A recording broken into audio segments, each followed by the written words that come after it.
decision, right here and now. Love is my decision,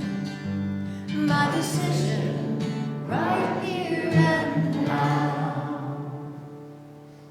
Beautiful. You may be seated, and thank you, Carol. Well, this is certainly a blessing, because today we're continuing with unity principle number 3. Now, these unity principles are the very foundation of our teachings.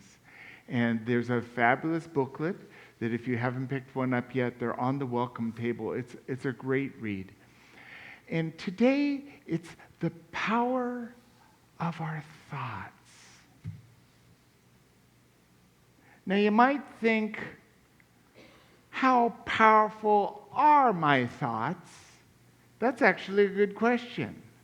Let's look at that. Our principle 3, as described in this booklet, is human beings create their experiences by the activity of their thinking. Everything in the manifest realm has its beginning in thought. This is why what we imagine and what we believe create our experience. Whatever we think today, especially what we put behind with our feeling, creates our tomorrow. If God is everywhere present and within us, God's always creating. So through us, we are creating with our thought. It's no small thing. This is in the Bible multiple times. And here in Proverbs 23:7, as someone thinks within himself, so he is. As someone thinks within himself, so he is. The power of the thought is that ability for us to plant a peach tree, and we can visualize the blossom and the fruit before it even has sprouted out, yes? And the power of our thought when we're looking for a new place to live is right in the essence of our thinking. It's very powerful. And as we go through this, I want to share an idea. So before I met Owen, I had sat down and I had written what I wanted in a relationship. And before every place we lived, I sat down and wrote down all the things that were important to me.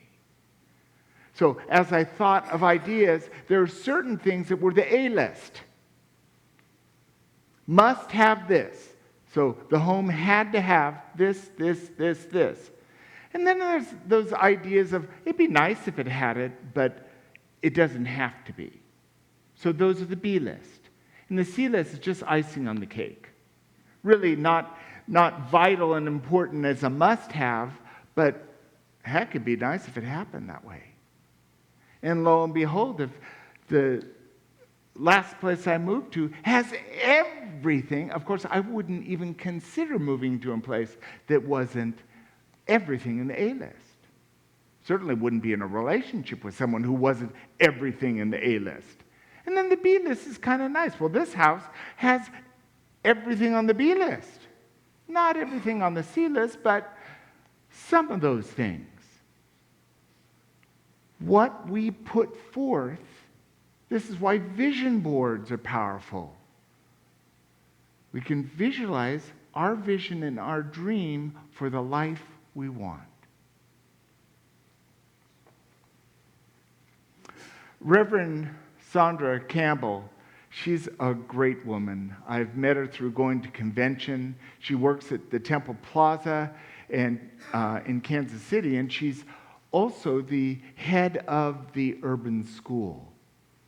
And in our booklet, 5 Principles, she brings this to light. Everything starts in the mind first. And just as gravity is an irrefutable law, the law of mind action is a powerful tool that works the same for everyone. Since every single one of us has the same Christ Spirit within us, everyone has the power tool of thought. The law of mind action is simply setting forth our thought and our belief, and it actively creates. She continues to say, our minds are like magnets, and they have the power to attract to us whatever our thoughts hold on to. The law proves there is no limit to what can be accomplished by harnessing the power of our thoughts.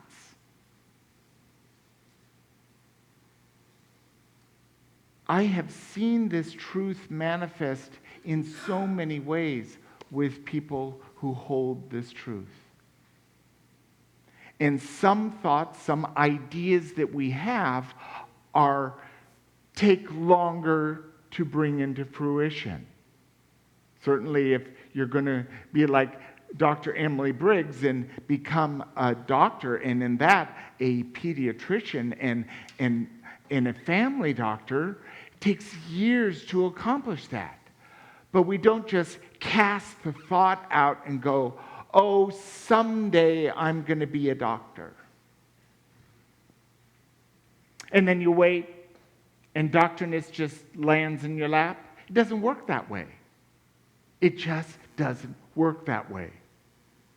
It takes having the idea and then planting the steps, left foot, right foot, to take the course, get the practicum, get the experience, and maybe if you've completed all the checklists, you can be a doctor, a veterinarian, a teacher, a cook, an athlete. It's the same process, whatever it is we do. The power of our thinking is those thoughts we focus on become like those laser thoughts of coherence. We have a lot of thoughts going through our experience every day. And most of the thoughts we don't give any airtime at all. It's the ones we stop and settle with, align with, or struggle with. Those are the ones that have power. So if I have a loving thought, what's my day and tomorrow going to look like? It's going to be loving. If I have a fearful thought that I'm holding on to that fear, not only today do I feel that fear, tomorrow and the next day I'm going to experience things that confirm, yes, I should be afraid. And it's all within my power to choose the thoughts I want to give credit to. Now, fears arise, but we can say, I'm not going to give this fear any power because I know that with God's presence with me, anything is possible. That's our unity. The compassionate Buddha says that all we are is a result of what we have thought. It is founded on our thoughts, and it is made up of our thoughts. We're vessels of thought. What do you think? It's beautiful. And as we know, because we keep talking about it every Sunday, we are human beings and we are spiritual beings. And in that journey, we're having all kinds of thoughts. But when we can align ourselves so that we're whole, that's where we're stepping into a spiritual life that is enriched in ways we can't even imagine yet. Because the miracle that I find in life is I need to decide what I want. I need to know the what. And then God's in charge of all the how. It's not mine to figure out how it's going to work. I need to just decide what it is I want. So what do you want? What's the voice within you that's saying, I want this? That's where we can place our thought, our belief, our knowing. And there's thought, and then there's thought that's also aligned with feeling. And when we think and feel a certain way, that's very powerful. But when our thought and our feeling aligns with our belief, now we're talking about thought that's a power tool. Manifests very quickly because it's instilled by our wholeness. And that's the power of our thought. And to bring this talk to a circle, to a close, I turn to the wisdom of co-founder Charles Fillmore of Unity. And he says, the words of your mouth and the thoughts of your heart are now and always molding the spiritual substance and bringing it into manifestation. For Charles Fillmore, one of his words for God is spiritual substance, that ever-present divine essence that is the manifest realm. But nothing is created that isn't first held in thought.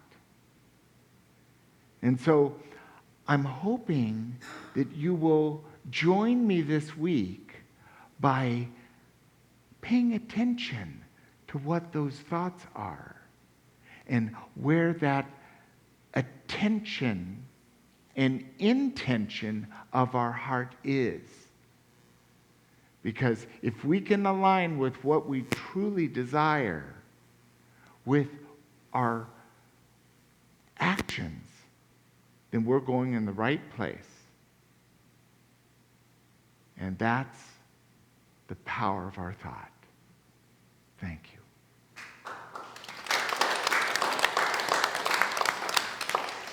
So the personal exploration this week is really how do we augment or focus on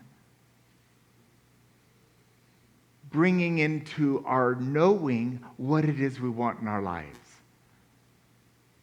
So the first one is, excuse me, what lights you up? We each have an individual Geiger counter for what lights us up. What lights one person up may not light another person up. But you know what lights you up. It might be shopping. It might be installing computer parts. It might be shooting video. It might be going out for a jog. It might be greeting people and really listening and knowing the truth for each of us. There's so many ways to light up our life. And if you aren't in tune with what really lights your light up, like makes it really good to be alive, you might explore that question. The second one is what helps you when you feel down or upset? Anyone ever been upset or down? Many times. And what works to move you through that place, to center. We don't have to be in chaos or upset and move immediately into joy and blessing.